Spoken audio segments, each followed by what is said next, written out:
The morning of October 16, 1943, off the coast of Bougainville in the Solomon Islands, through the rangefinder of the Japanese heavy cruiser Myoko, Rear Admiral Sentaro Omori observed something that contradicted every assessment Tokyo had provided about American naval construction capacity.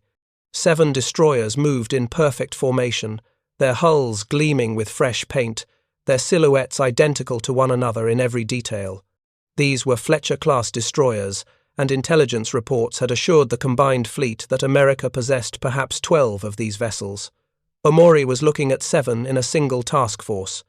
The destroyers maneuvered with mechanical precision, each maintaining station despite the mounting swells. Their radar masts, visible even at this distance, bristled with equipment that Japanese ships could only dream of installing.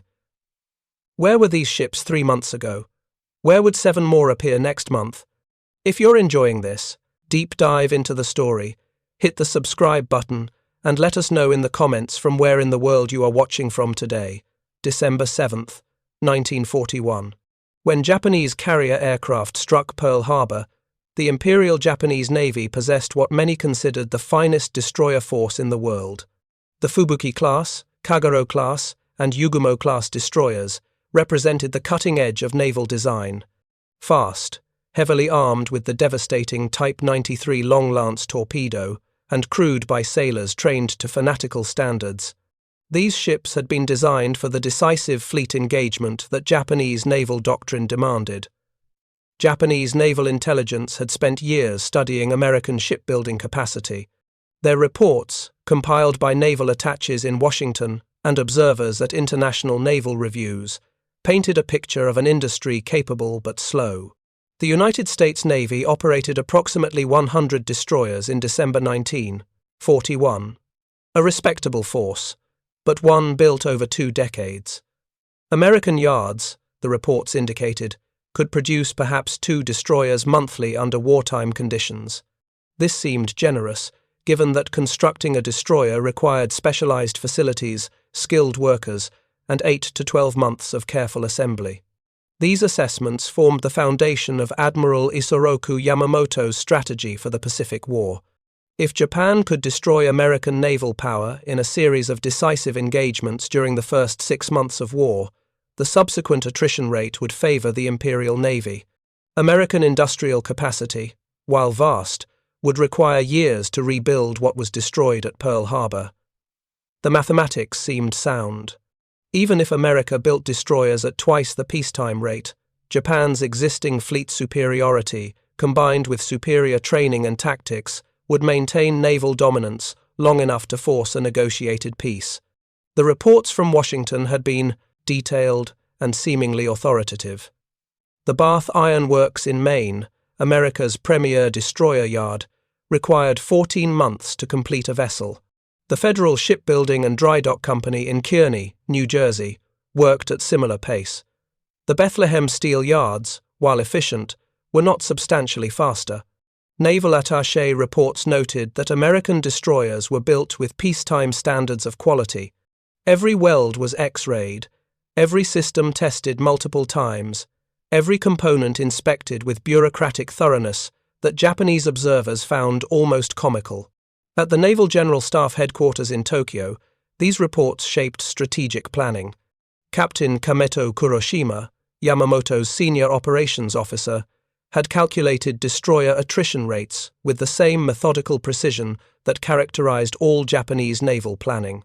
If the combined fleet could maintain a 2-to-1 kill ratio in destroyer actions, something Japanese night-fighting doctrine made entirely plausible, and if American construction remained at the predicted 24 vessels annually, Japan would maintain destroyer superiority throughout a multi-year conflict. The early months of the war seemed to validate these calculations.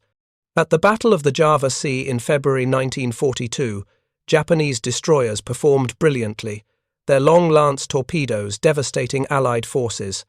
At the Battle of Savo Island in August 1942, Japanese destroyers and cruisers achieved perhaps the most one-sided victory in modern naval history, sinking 4 Allied heavy cruisers without losing a single ship.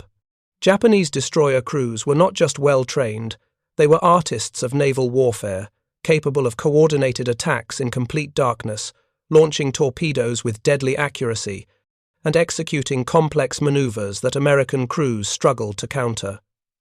But even as Japanese destroyers dominated the night battles around Guadalcanal, something unprecedented was taking shape in American shipyards. In April 1942, the keel of USS Fletcher, DD 445, was laid at Federal Shipbuilding and Dry Dock in Kearney, New Jersey. Fletcher was the lead ship of a new class, designed not for peacetime elegance but for mass production and combat efficiency.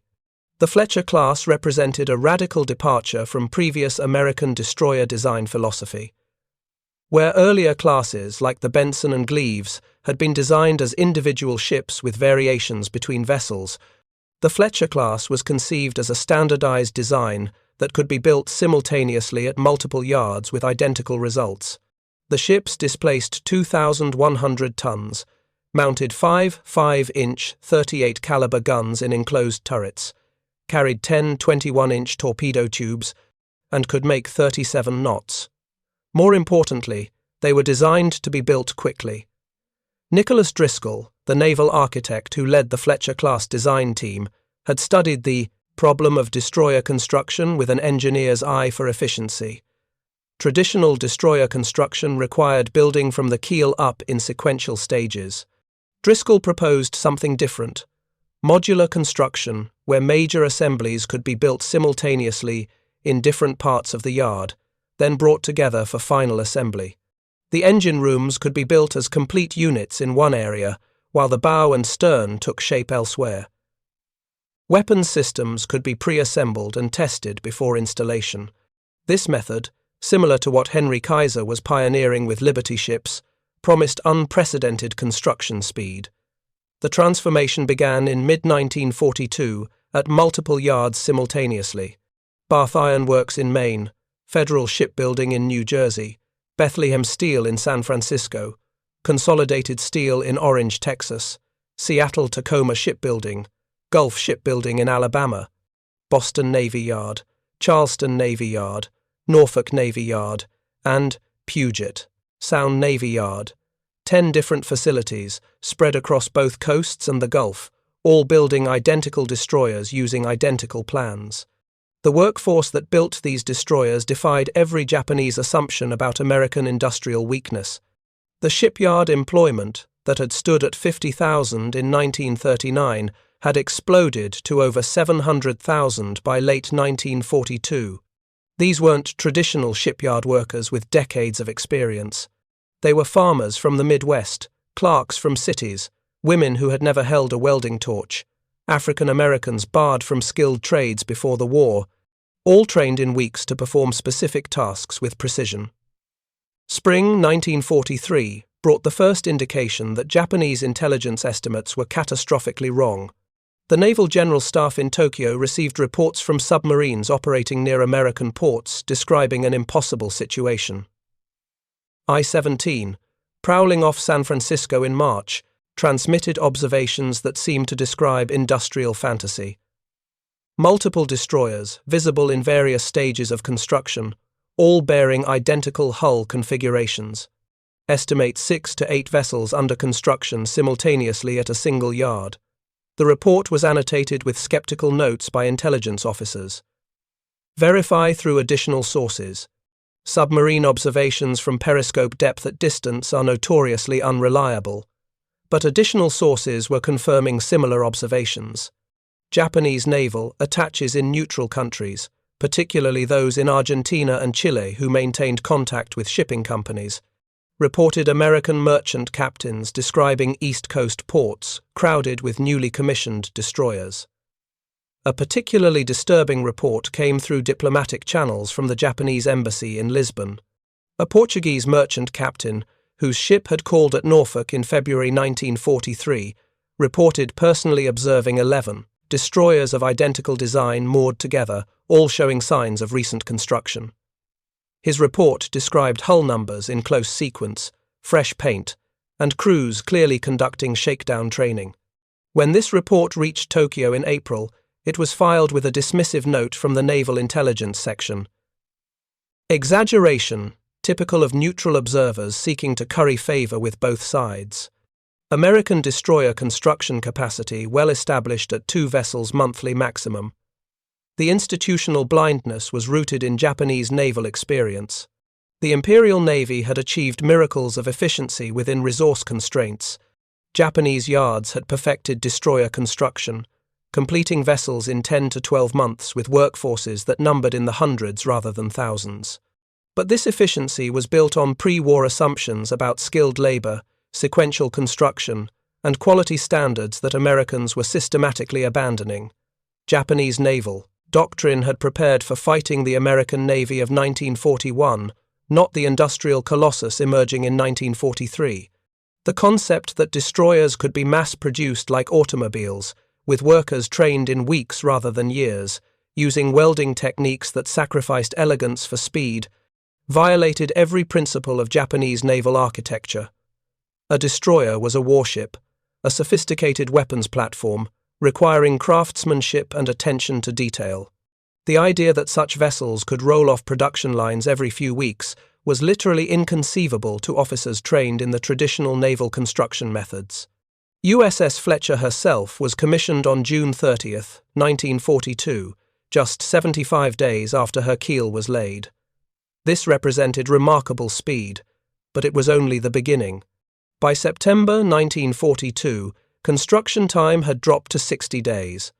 By December, some yards were completing Fletcher-class destroyers in under 50 days from keel laying to launch.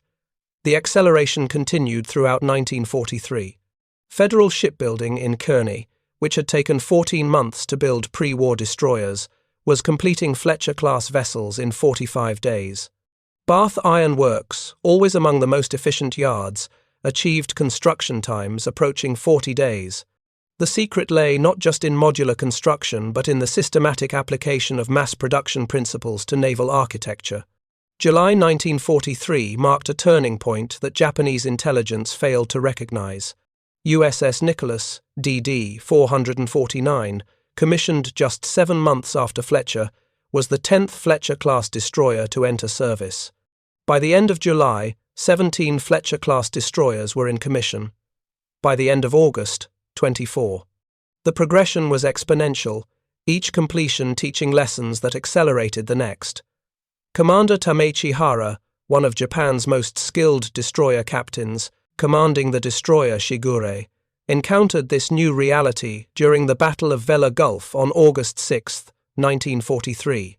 His force of 4 destroyers ran into 6 American destroyers, operating with radar-directed coordination. The American vessels, all Fletcher-class, engaged with a precision that stunned Hara. They maneuvered as a single entity, their radar allowing them to track Japanese ships in complete darkness, their fire control directing salvos with mechanical accuracy. 3 Japanese destroyers were sunk that night.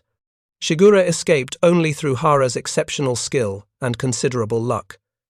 His after-action report contained observations that Tokyo found difficult to accept. Enemy destroyers demonstrated capabilities exceeding our intelligence estimates. Radar fire control, effective at ranges beyond our visual acquisition. Torpedo attacks coordinated with precision, suggesting extensive training. Request verification of enemy destroyer numbers. Encountered 6 vessels of identical class, where intelligence indicated a maximum 3 should exist in the theater. The Naval General Staff's response revealed the depth of their miscalculation. Hara's report was annotated. Commander Hara's observations regarding enemy destroyer numbers likely reflect battle stress. American destroyer strength in Southwest Pacific, well documented. Recommend commander receive rest before next assignment. But the evidence was becoming impossible to ignore. Japanese submarines operating near American ports were transmitting increasingly frantic reports. I-26, operating off the west coast in September 1943, reported observing a formation of 8 destroyers departing San Francisco, all of identical design, all showing fresh construction markings. The submarine's commander noted in his war diary, "If these vessels represent standard American destroyer production, our intelligence estimates require complete revision." The reality exceeded even the submarine observations. By October 1943, 42 Fletcher-class destroyers had been commissioned. The rate was approaching 4 per month, not the 2 per month that Japanese intelligence had predicted as the maximum American capacity, and this was only the Fletcher-class. American yards were simultaneously producing destroyer escorts, smaller vessels designed for convoy protection, at even more impressive rates. The Battle of Empress Augusta Bay, on November 2, 1943, provided Admiral Omori with confirmation of what he had suspected since his October observation off Bougainville. His force of heavy cruisers and destroyers encountered an American force built around 4 light cruisers and 8 destroyers. All 8 American destroyers were Fletcher-class. They fought with aggressive confidence, launching coordinated torpedo attacks, engaging with radar-directed gunfire, and demonstrating a tactical proficiency that suggested extensive training time despite their ship's obvious newness. Omori's force withdrew after suffering significant damage. His report to the combined fleet contained stark admissions. Enemy destroyer force demonstrated numerical superiority and coordination, suggesting extensive operational experience despite vessels' apparent recent construction. Request accurate assessment of American destroyer strength. Current intelligence estimates appear inadequate for operational planning. The response from Tokyo contained information that, had it been available earlier, might have altered Japanese strategic planning. American yards were now producing Fletcher-class destroyers at a rate approaching 1 per week. The total American destroyer force, which had stood at approximately 100 vessels in December 1941, would exceed 200 by the end of 1943 and 300 by mid-1944. The psychological impact on Japanese destroyer crews manifested in ways that transcended tactical considerations. Veteran commanders who had dominated night actions in 1942 now faced an enemy that appeared in ever-increasing numbers, equipped with technology that negated Japanese training advantages, and demonstrating a casualness about losses that reflected unlimited replacement capacity. The Fletcher-class destroyers that appeared in every engagement represented not just ships but a form of industrial warfare that made Japanese martial excellence irrelevant. By December 1943, the statistics had become undeniable. 60 Fletcher-class destroyers were in commission, with dozens more in various stages of construction. American yards were launching a destroyer every 4 to 5 days. The entire Japanese destroyer force, built over 2 decades, numbered approximately 60 vessels in frontline service. America was producing an equivalent force every 9 months. The implications extended beyond simple numerical comparisons. Each Fletcher-class destroyer represented not just a hull and weapons, but a complete technological package. The radar systems, fire control computers, damage control equipment, and communications gear that equipped these ships surpassed anything in Japanese service. More disturbingly, the destroyers arrived in theatre with crews that, despite minimal training time compared to Japanese standards, operated their sophisticated equipment with competence that improved with every engagement. Intelligence reports reaching Tokyo in early 1944 described American destroyer tactics that revealed systematic learning from combat experience. The Fletcher-class ships operated in division formations of 4 to 6 vessels, coordinating their radar, weapons, and maneuvers through radio communications that Japanese forces could intercept but not effectively jam or decode. They fought at ranges that maximized their technological advantages, using radar to direct fire at distances where Japanese optical rangefinders struggled to acquire targets. Commander Hara, now commanding a destroyer squadron, observed in his private diary in January 1944, "We face not individual ships, but a system. Each American destroyer is a component in a larger mechanism that learns, adapts, and improves with mechanical efficiency. Our advantage in night fighting, built through years of training, has been negated by radar in months. Our tactical excellence means nothing when the enemy can produce ships faster than we can sink them." The Naval General Staff's internal assessments, never shared with frontline commanders, contained admissions that would have shattered morale. A report dated February 1944 calculated that even if Japanese destroyers achieved a 3-to-1 kill ratio in every engagement, a rate that actual combat had proven impossible to maintain, American destroyer strength would continue to grow throughout 1944 and 1945. The fundamental arithmetic of the destroyer war, like the submarine tonnage war in the Atlantic, had become unwinnable. If you find this story engaging, please take a moment to subscribe and enable notifications. It helps us continue producing in-depth content like this. March 1944 brought encounters that demonstrated the complete transformation in naval power balance. At the Battle of the Atlantic, March 1944 brought encounters that demonstrated the complete transformation in naval power balance. During Operation Desecrate 1, American carrier task forces struck Palau with an escort screen that included 23 Fletcher-class destroyers. Japanese reconnaissance aircraft counted the vessels with mounting disbelief. 2 years earlier, the entire American Pacific destroyer force had numbered fewer ships than now escorted by a single carrier task force. The destroyer crews manning these vessels represented a phenomenon that Japanese observers struggled to comprehend. Unlike the career sailors who had crewed pre-war destroyers, many Fletcher-class crews consisted of reservists with minimal naval experience. Young men who had been college students, factory workers, or farmers in 1941 were now operating sophisticated warships after training programs measured in months rather than years. The American approach to naval warfare had shifted from cultivating elite crews through decade-long training to creating competent operators through systematic instruction and technological superiority. Commander Masanori Ito, serving on the staff of the Combined Fleet, compiled a study in April 1944 that attempted to explain the inexplicable. His report, marked Most Secret and distributed only to senior admirals, contained analysis that bordered on philosophical despair. The Americans have fundamentally redefined naval warfare, where we build ships as works of martial art, each vessel a culmination of craftsmanship and tradition. They build ships as industrial products, accepting imperfection in individual units to achieve overwhelming collective strength. Where we train crews to superhuman standards through years of hardship, they train adequate operators through systematic instruction and rely on technological superiority to compensate for experience gaps.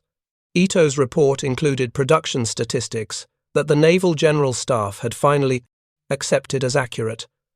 American yards had delivered 75 Fletcher-class destroyers by April 1944. Another 100 were under construction. The delivery rate had stabilized at approximately 6 vessels per month, every month, with no indication of slowing. To put this in perspective that Japanese naval officers could comprehend, America was producing more destroyers monthly than Japan had lost in all naval actions since Pearl Harbor. The yards themselves had become industrial cities devoted entirely to destroyer production.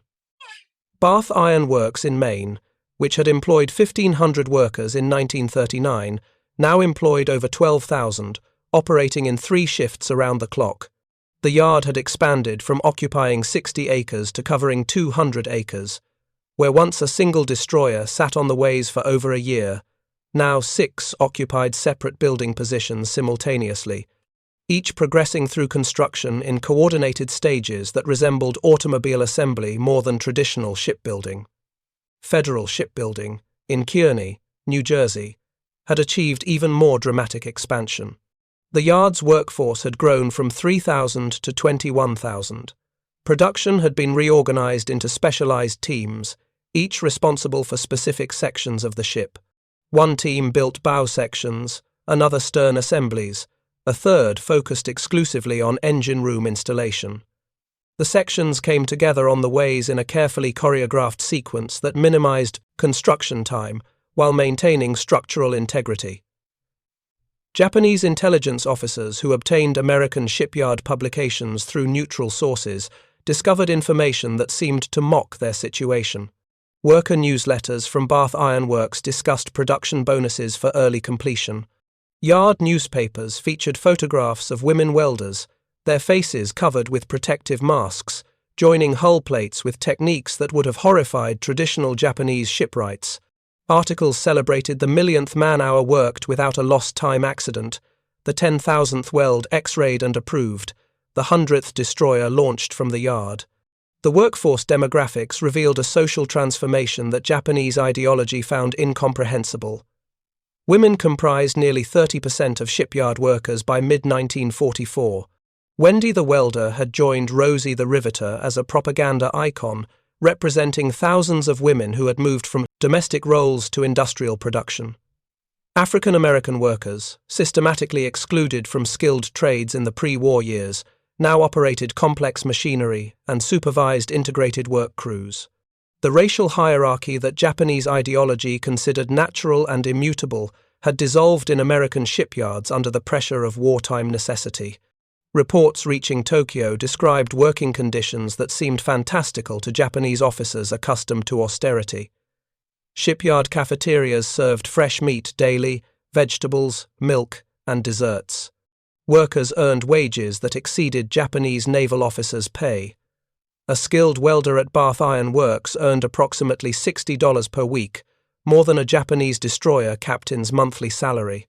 They drove private automobiles to work, owned radios and phonographs, lived in houses with electricity and indoor plumbing, and could afford to save money for post-war futures while simultaneously purchasing war bonds. The contrast between American abundance and Japanese scarcity had become a strategic factor that no amount of martial spirit could overcome.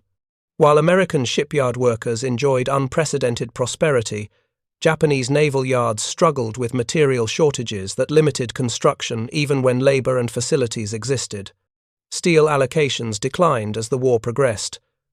Specialized components became scarce as shipping lanes contracted. The destroyer, Shimakaze, designed to be the lead ship of a new class, remained unique because resources didn't exist to build sisters. May 1944 brought the Battle of Philippine Sea, where the scale of American destroyer deployment reached levels that seemed to justify every alarmist intelligence report that Tokyo had previously dismissed. The American carrier task forces that engaged the Japanese mobile fleet were screened by 54 destroyers. More than half were Fletcher-class vessels, their radar masts creating an electronic net that detected Japanese aircraft at distances exceeding 100 miles. The destroyers coordinated their anti-aircraft fire through radio links, creating barrage patterns that Japanese pilots found impossible to penetrate. Vice Admiral Jisaburo Ozawa, commanding the mobile fleet, observed the American formation through his flagship's optics and understood that he was witnessing a form of naval warfare that Japan could not match. The destroyer screen alone represented more tonnage than his entire force of battleships and cruisers. Each destroyer carried radar more sophisticated than anything installed on Japanese capital ships. The coordination between vessels suggested training time that should have been impossible given the ship's recent construction dates. Ozawa's after-action report contained admissions that reflected the psychological impact of confronting overwhelming material superiority. The enemy operates with a casualness born of unlimited resources. Their destroyer screen absorbs, losses without disruption. Damaged vessels withdraw, while replacements maintain formation integrity. We husband each ship as irreplaceable. They treat vessels as expendable components in a larger system. This fundamental difference in approach makes traditional naval calculations meaningless. The American destroyer tactics at Philippine Sea demonstrated systematic evolution from early war engagements. Fletcher-class destroyers operated in radar picket positions, detecting incoming aircraft and directing fighter intercepts. They provided anti-aircraft fire that combined proximity-fused shells, capable of destroying aircraft without direct hits, with volumes of fire that created physical barriers through which Japanese planes could not pass. They rescued downed American pilots with an efficiency that reflected both technological superiority and doctrinal emphasis on preserving trained personnel. Japanese pilots who survived attacks on the American fleet reported encounters that revealed the depth of technological disparity. Commander Zenji Abe, leading a dive bomber squadron, described attempting to approach an American carrier through the destroyer screen. We descended through anti-aircraft fire of intensity beyond previous experience. The American destroyers tracked our aircraft with precision that suggested radar direction. Their shells exploded around us without direct hits, proximity fuses, creating lethal fragmentation patterns. Of 18 aircraft in my formation, 14 were destroyed before reaching attack positions. The 4 survivors accomplished nothing. The American formation continued unchanged. By June 1944, 100 Fletcher-class destroyers had been commissioned. The construction rate remained steady at 6 per month, with delivery dates so predictable that American naval planners could schedule task force compositions months in advance, knowing exactly which ships would be available. This planning certainty, unknown in Japanese practice where construction schedules fluctuated based on resource availability and bombing disruptions, allowed for systematic crew training, logistics preparation, and operational scheduling that gave American forces enormous advantages beyond simple numerical superiority. The Fletcher-class vessels themselves had evolved through systematic improvement even as production continued. Early units had required post-delivery modifications to correct design issues. Later vessels incorporated these improvements during construction, benefiting from lessons learned without disrupting production schedules. The ships commissioned in mid-1944 were superior to those delivered in 1943, despite being built faster and in larger numbers. This combination of quantity and quality improvement reflected industrial practices that Japanese naval architecture had never contemplated.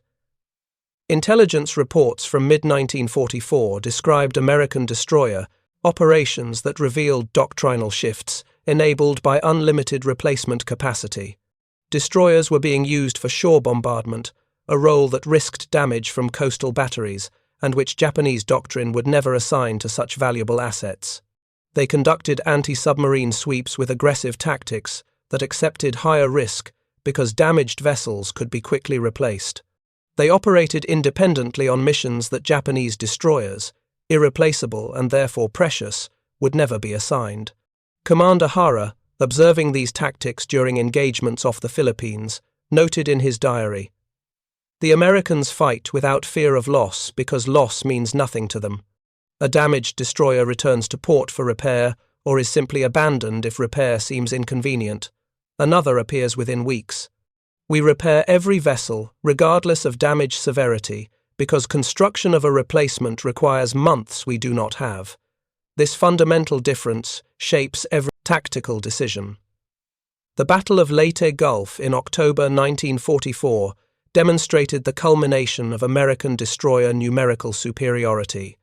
The American forces that engaged the Japanese fleet included 86 destroyers. The Japanese committed 19. The numerical disparity reflected not just production capacity, but fundamentally different approaches to destroyer employment. American destroyers operated with aggressive independence, launching torpedo attacks against battleships, screening carriers against air attack, providing shore bombardment support, and conducting anti-submarine operations simultaneously across hundreds of miles of ocean. During the Battle off Samar, part of the larger Leyte Gulf engagement, American destroyers and destroyer escorts executed torpedo attacks against Japanese battleships and cruisers with suicidal courage that resulted in several vessels being sunk. But the losses, tragic for the crews involved, were strategically insignificant. The stent, destroyed destroyers represented less than 1 week's production from American yards. Their sacrifice bought time for American carriers to escape and for reinforcements to arrive. The Japanese ships they damaged or distracted represented irreplaceable assets, whose loss could never be made good. Vice Admiral Takeo Kurita, commanding the Japanese center force at Leyte Gulf, found his battleships and cruisers harassed by destroyers that attacked with a desperation, suggesting they considered themselves expendable. His after-action report struggled to explain why he had withdrawn from a battle he was winning. The destroyer attacks, while ultimately unsuccessful in sinking capital ships, created confusion and inflicted damage that reduced force effectiveness. More significantly, the aggressive American destroyer tactics suggested proximity of major fleet units. The enemy's willingness to sacrifice destroyers indicated substantial reserves. Withdrawal seemed prudent given uncertainty about enemy strength. What Kurita could not know was that the American destroyers attacking him represented a fraction of available force. Dozens more Fletcher-class destroyers operated elsewhere in the Philippines, with additional vessels arriving weekly from Pacific shipyards. The Japanese concept of fleet preservation, born from irreplaceable losses, had no equivalent in American planning. Destroyers were tools to be used aggressively because more existed than could ever be employed simultaneously. November 1944 brought intelligence reports that confirmed what frontline commanders had witnessed. American destroyer strength had exceeded 250 vessels, with Fletcher-class ships comprising over 120 of this total. The remaining American destroyers included older classes, still effective for convoy, escort and patrol duties, plus new destroyer escorts produced in even greater numbers than the Fletcher class. The combined American destroyer and destroyer escort force totaled over 600 vessels. Japanese destroyer strength had declined to approximately 40 operational vessels. Losses exceeded replacement capacity by catastrophic margins. The destroyers that remained were increasingly committed to transport missions, ferrying troops and supplies to isolated garrisons because merchant shipping losses had made conventional supply impossible. The elite destroyer force that had dominated night actions in 1942 had been reduced to functioning as high-speed transports. Their sophisticated weapons and training wasted on cargo runs that exposed them to air attack without opportunity for combat. The transformation in destroyer warfare was complete. Commander Hara, now commanding the destroyer Yahagi, recognized that Japanese destroyer doctrine had become obsolete. The night fighting techniques perfected through years of training meant nothing against radar-equipped opponents. The long-lance torpedoes that had devastated Allied forces in early war engagements couldn't be launched if targets couldn't be located before American destroyers detected and engaged Japanese ships first. The superior training that Japanese crews possessed couldn't overcome technological disadvantages and numerical inferiority that made every engagement a desperate gamble. December 1944 brought encounters that demonstrated American destroyer deployment on scales that Japanese planners had never imagined possible. Task Force 38, supporting operations in the Philippines, included over 60 destroyers in its screen. This single task force possessed more destroyers than the entire Japanese combined fleet. The American formation operated with casual efficiency, rotating vessels for refueling and resupply while maintaining constant coverage, conducting anti-submarine patrols, providing anti-aircraft protection, and executing shore bombardment missions simultaneously. Intelligence reports from late 1944 described American destroyer operations that revealed the strategic flexibility that numerical superiority enabled. Destroyers were being forward deployed to advance bases for immediate tactical employment. Damaged vessels returned to rear area yards for repair, while undamaged replacements maintained frontline strength. Crew rotations cycled experienced personnel to training commands, where they instructed new crews on lessons learned in combat. The systematic approach to destroyer employment created a learning organization that improved continuously, while Japanese forces struggled to maintain basic operational capability with diminishing resources. The Battle of Ormoc Bay in December 1944 provided a final demonstration of the destroyer's numerical disparity. American destroyers conducting anti-shipping operations encountered Japanese destroyers attempting to run supplies to Leyte. The American force included 7 Fletcher-class destroyers. The Japanese force included 3 destroyers and smaller vessels. The engagement was brief and one-sided. American radar detected the Japanese force at a distance that allowed coordinated attack planning. The Japanese vessels never achieved firing positions before being overwhelmed by gunfire and torpedoes. Commander Kagetaka Shibuya, commanding one of the Japanese destroyers, survived the battle and recorded observations that captured the futility of continued destroyer operations. We entered the engagement knowing the outcome was predetermined. Enemy radar detected us beyond our visual range. Their destroyers coordinated attacks with mechanical precision. Our torpedoes launched at estimated positions based on visual bearing. Their gunfire, directed by radar, achieved hits, while our return fire fell short. We fought with courage that meant nothing against technological and numerical superiority that made traditional naval tactics irrelevant. By January 1945, 150 Fletcher-class destroyers had been commissioned, with dozens more scheduled for delivery throughout the year.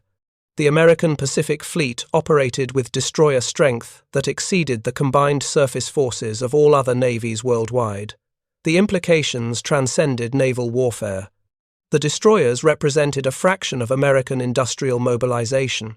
While producing 6 destroyers monthly, American yards simultaneously built carriers, battleships, cruisers, submarines, landing craft, and merchant vessels, in quantities that suggested unlimited capacity. The Naval General Staff's final assessment, compiled in February 1945 as the war approached its inevitable conclusion, contained admissions that would never be shared outside the most senior leadership. American destroyer production represents strategic miscalculation of magnitude, comparable to intelligence failures regarding aircraft carrier construction and pilot training capacity. We prepared to fight the American Navy of 1941 and encountered instead an industrial phenomenon that rendered traditional naval calculations meaningless. Every assumption about construction limitations proved wrong by orders of magnitude. Admiral Soemu Toyoda, commanding the combined fleet in the war's final months, acknowledged in private correspondence the psychological impact of American destroyer proliferation. Our destroyer captains, once the elite of the Imperial Navy, now operate with certainty of eventual loss. They witness American forces growing stronger as ours weaken. Each engagement, regardless of outcome, depletes irreplaceable resources while the enemy's strength regenerates. The mathematical reality makes continued resistance tactically successful but strategically futile.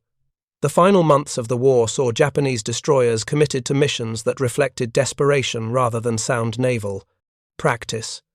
During Operation Tengo in April 1945, the Yates super battleship Yamato sortied with 8 destroyers in a planned suicide mission against American forces at Okinawa. The flotilla never reached its destination. American aircraft sank Yamato and 4 destroyers before the force approached within gun range of any surface target. The surviving destroyers retreated, having accomplished nothing beyond demonstrating that Japanese surface forces could no longer operate effectively against American naval and air superiority. Commander Hara survived the war commanding Yahagi until the cruiser was sunk at Okinawa. His post-war reflections on destroyer warfare captured the transformation that Fletcher-class production represented. We spent decades perfecting destroyer tactics, training crews to elite standards, developing weapons like the long-lance torpedo that were technically superior to anything the Americans possessed. None of it mattered.